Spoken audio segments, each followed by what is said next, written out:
Kasih kekasih Tuhan, kita akan masuk dalam pemberitaan sabda Tuhan. Mari kita berdoa memohon tuntunan Roh Kudus untuk pemberitaan sabda Tuhan. Kita berdoa. Ya Allah yang kami sembah dan kami muliakan dalam Yesus Kristus, yang dalam Roh Kudus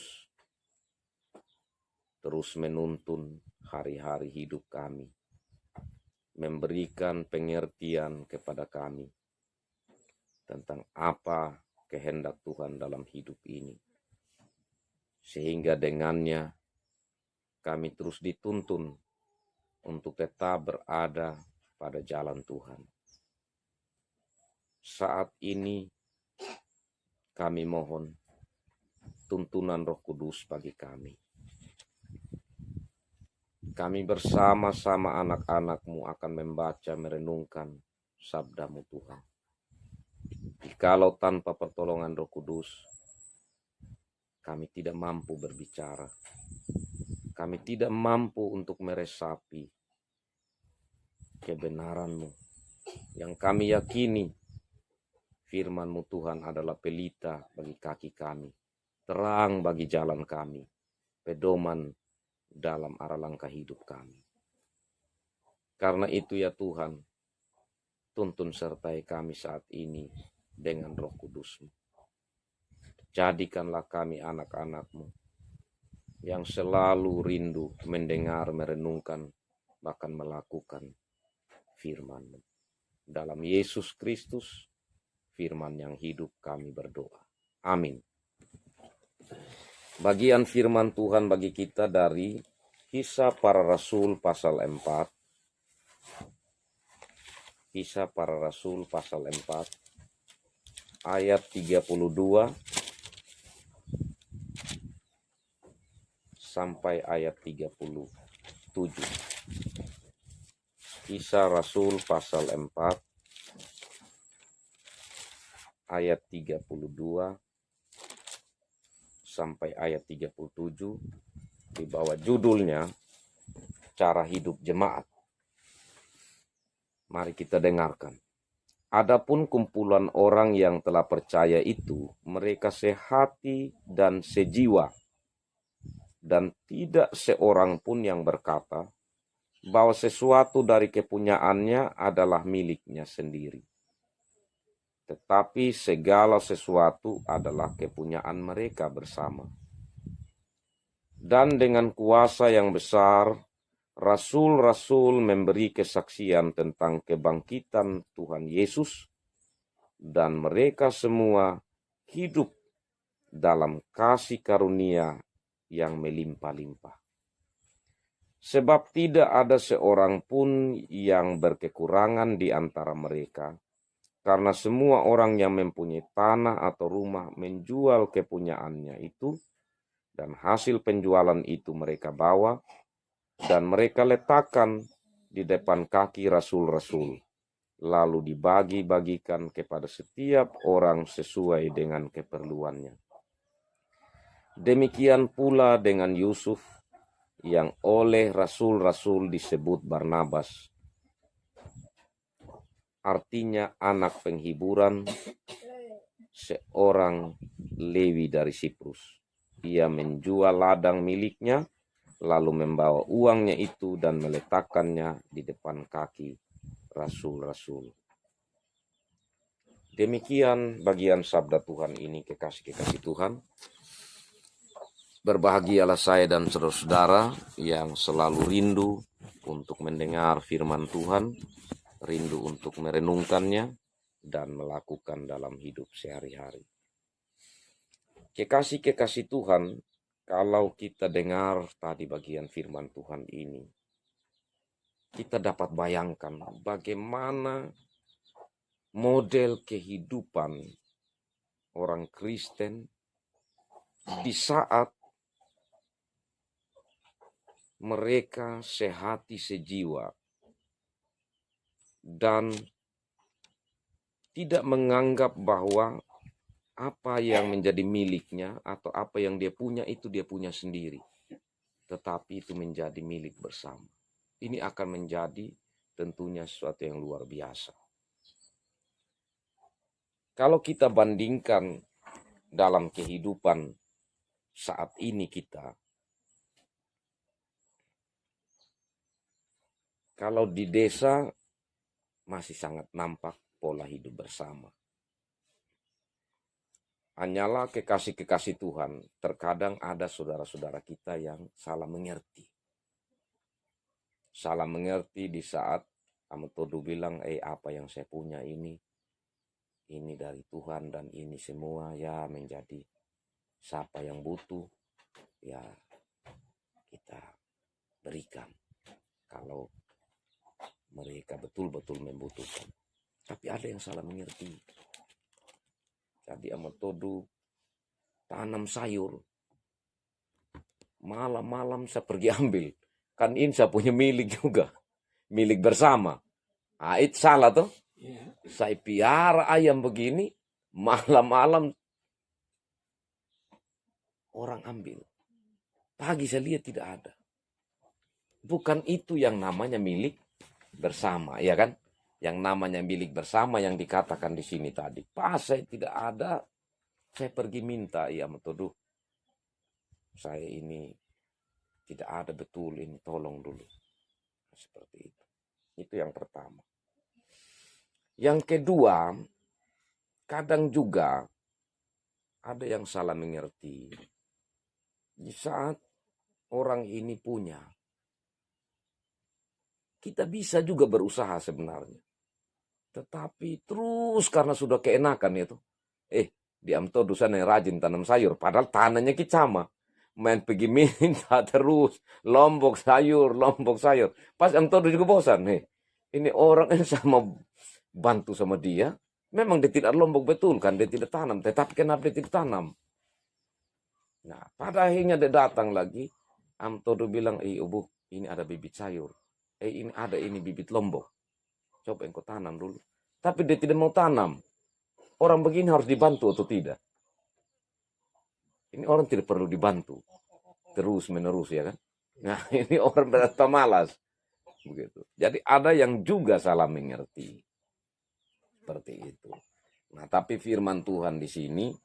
Ya tentu yang dimaksudkan. Bahwa apa yang menjadi miliknya. Itu menjadi milik bersama. Itu dalam artian. Bahwa bagaimana hidup sehati, sejiwa, yang saling mendukung satu dan yang lainnya. Macam kalau dulu itu begini. Amtodu, saya ini ada dapat berkat sedikit. Kebetulan ini ada, saya turun laut dapat ikan. Jadi saya kasih dulu. Ya Amtodu. Nah Amtodu, dia ini orang tidak tanam sayur. Kasih sayur. Kan dia kasih. Ya itu hidup yang benar, ya kan. Saling menopang satu dan yang lainnya. Nah, seperti itu. Nah, kekasih Tuhan. Bertolong-tolonglah kamu menanggung bebanmu. Itu tadi bagian firman Tuhan sebagai nas pembimbing. Dengan demikian kamu memenuhi hukum Kristus. Apa itu hukum Kristus? Kasihilah sesamamu manusia seperti dirimu sendiri. Gitu. Jadi di saat kita lihat sesama menderita, itu diri kita yang menderita. Di saat ada sesama kita yang susah, itu diri kita juga yang susah. Tetapi ada juga orang yang salah mengerti. Dia sendiri sudah tidak mampu tolong dia punya diri sendiri. Maksudnya begini. Dia selalu berupaya menolong orang lain. Contohnya dalam rumah, minta maaf. Ini contoh. Di dalam rumah ini, saya sudah tidak ada apa-apa. Tapi ya ini kadang juga membawa kita mau menyalahkan budaya atau bagaimana. Tapi dalam lingkungan keluarga ini menuntut. Adat ini dia kalau sudah masuk bulan Mei, apalagi Juni, Juli, Agustus itu dia punya waktu untuk acara adat sudah. Belum lagi kematian. Tapi kita meskipun sudah tidak ada, kita berupaya bagaimana. Yang pada akhirnya kita di rumah sendiri, kita pusing. Ya tapi beginilah kita. Nah, Tapi sebenarnya kekasih-kekasih Tuhan, berarti salah satu dari bagian firman Tuhan, dari hukum kasih itu, kita telah kurangkan, tidak boleh. Jadi kalau saya terlalu perhatikan di luar, tapi Mama Ale dan anak-anak ada menderita dalam rumah, tidak boleh. Ya kan? Itu saya tidak kasih, saya punya diri sendiri. Harus. Saya boleh urus anak-anak di luar sana, dia punya adat. Saya punya anak sendiri, saya kasih tinggal. Saya bilang, biasanya kau nanti, tidak usah urus. Tidak boleh, gitu. Kita punya anak, dia sudah membesar. Kita boleh urus orang lain, juga kasih kita punya anak-anak, kita harus urus. Jadi, kekasih-kekasih Tuhan tidak boleh lupa itu. Mengasihi sesama, juga mengasihi diri sendiri. Juga tidak boleh kita terlalu mengasihi diri sendiri, akhirnya kita tidak mengasihi sesama. Nah, ini dalam bagian firman Tuhan tadi, mereka ini ya mengasihi diri sendiri, juga mengasihi sesama. Mereka punya, tetapi tentunya mereka tidak jual semua. Gitu. Dia punya ladang ini ada, contohnya dia punya sawah 4 petak. Dia jual semua, baru uangnya dia bawa di rasul-rasul untuk bagi kepada orang kekurangan. Tidak. Dia punya sawah 3, ya mungkin dia jual 2, ya kan? Dia jual 2, sehingga 2 dia tetap bisa pakai hidup. Kalau tidak, dia mau hidup dan apa? Begitu. Nah, jadi mereka ini yang berkelebihan, yang punya, itu mereka berupaya untuk bagi, untuk tolong kepada orang-orang yang susah. Seperti itu, kekasih-kekasih Tuhan. Nah, ini adalah sebuah pola hidup Kristiani yang mengajarkan supaya mengasihi sesama itu harus seimbang dengan mengasihi diri sendiri. Karena mengasihi sesama yang seimbang dengan diri sendiri, itu kita belajar untuk hukum yang terutama, yaitu mengasihi Tuhan. Dalam kesadaran bahwa semua yang kita miliki ini hanya titipan. Atau yang kita kerjakan, yang kita upayakan, semuanya itu datangnya dari Tuhan. Baik hikmat, kekuatan, berkat, tanah, rezeki, dan segala sesuatu. Jadi bagaimana kita pakai untuk kemuliaan Tuhan lewat kita saling melayani satu dan yang lainnya. Dan saya melihat kalau kita di Wanukaka ini luar biasa, Bapak Mam. Yang saya katakan tadi, kita punya membantu sesama. Jadi kalau saya punya urusan adat, biar saya mampu, tapi sampai di mana? Ada batasan. Saya membutuhkan orang lain, tidak bisa. Kalau saya tidak butuhkan orang lain. Contohnya begini. Amtodo ini punya kerbau 1 kandang. Saya tidak butuh orang lain. Saya tinggal urusan ini saya bawa. Tidak bisa. Tetap kita butuh siapa yang tarik ini kerbau. Sampai yang tukang nanti ini di sana bakar babi. Semua ini kita saling membutuhkan. Tidak bisa sendiri. Ya kan? Nah, di situ. Tapi kita kalau urusan adat biar punya, tidak ada yang pernah begitu. Pasti dia tetap membutuhkan orang lain. Duduk bersama, berbincang bagaimana yang baik dan seterusnya. Ya, dan itulah cara hidup kita yang luar biasa. Karena itu kekasih-kekasih Tuhan, saya pikir pertama-tama kita punya modal yang besar adalah kita sudah hidup dalam budaya yang saling tolong-menolong. Bukan hal baru. Kita pegang. Nah, sekarang mari kita lihat dari sisi Kristiani. Bagaimana caranya? Kita juga sudah lakukan di gereja, contohnya diakonia. Jadi spontan di saat ada yang kebakaran, atau ada yang sakit, ada yang berduka, ya kan? Kita spontan, habis itu kita pergi tolong mereka. Ini dari dulu kita sudah jalankan, Bapak. Nah, dan tentunya di sini yang dirindukan adalah apa yang kita lakukan itu harus lahir dari hati dan jiwa yang mau melakukan hukum kasih. Yang berlandaskan bahwa saya memberi ini karena cinta saya kepada Tuhan. Karena cinta saya kepada sesama. Karena cinta saya kepada diri sendiri. Bahwa di sana yang sakit, saya juga sakit. Di sana yang menderita, saya juga menderita. Atas dasar itu. Dengannya kekasih Tuhan tidak akan kita bilang, ini apa lagi spontan lagi untuk orang di sana. Saya juga tidak pergi sebentar untuk apa. atau ada? Tidak ada. Tetapi dengan ketulusan hati. Ya, dan saya melihat jemaat Pemada itu kalau sudah hal-hal yang begitu sangat tergerak. Dan ini perlu dipupuk kekasih-kekasih Tuhan. Ya, kecuali memang tidak ada sama sekali. Begitu ya. Kalau contohnya juga memang kalau kita lihat dalam bagian firman Tuhan, kalau seperti janda yang miskin itu dia langsung membawa persembahannya seluruh, tidak ada yang dia punya lagi, hanya itu saja. Dia bawa, dia kasih sama Tuhan. Itu iman yang luar biasa. Dia percaya bahwa Tuhan sumber segala berkat, mana tidak mampu tolong dia. Ya kan? Nah, ini janda dan ini orang yang sudah tua. Seperti itu. Nah, dan kalau kita tentu ya kita juga tidak mungkin untuk mau saya punya uang ini 100.000, saya bawa semua kepada Tuhan, padahal di rumah sebentar tidak ada pemakan apa-apa. Bukan saya sendiri yang pikir tentang diri saya, tetapi bagaimana dengan istri anak-anak saya atau dengan keluarga saya. Ya, Tuhan tidak minta semua juga. Tetapi berapa yang kita berikan yang dimaksudkan adalah dari ketulusan hati. Dari ketulusan hati kita, Tuhan, ini uang ini sebenarnya saya mau beli beras semua. Karena ini untuk 3-4 hari punya. Tapi ya ini sudah saya berikan sama Tuhan. Tolong dulu Tuhan yang ini saya beli dulu 1-2 kilo tahan untuk keluarga. Tuhan tahu keberadaan hati kita. Tuhan tahu pergumulan kita. Nah, dengannya kekasih-kekasih Tuhan, di saat juga kita berpikir untuk melihat sesama lewat persekutuan gereja, bagaimana kita saling menopang satu dan yang lainnya.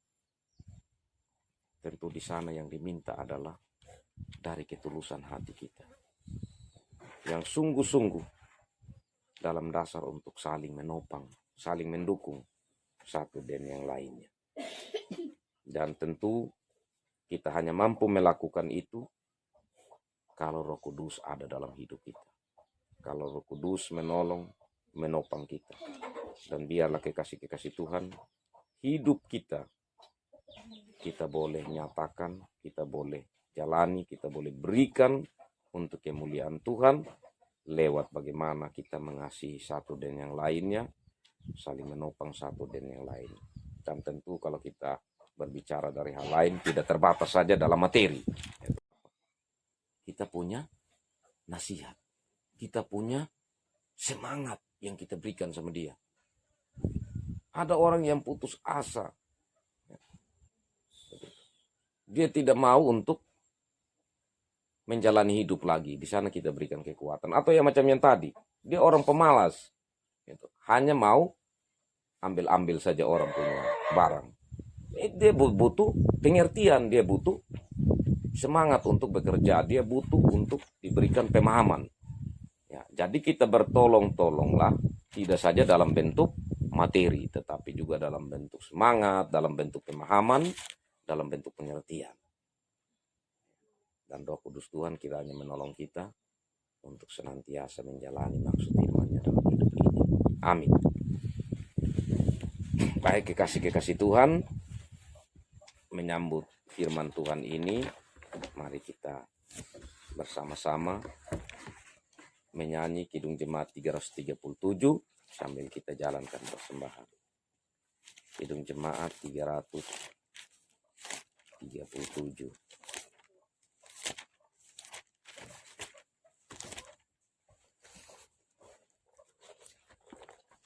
Betapa kita tidak bersyukur, bertanah air kaya dan subur, dan kata-kata selanjutnya. Betapa kita tidak bersyukur, bertanah air kaya dan subur.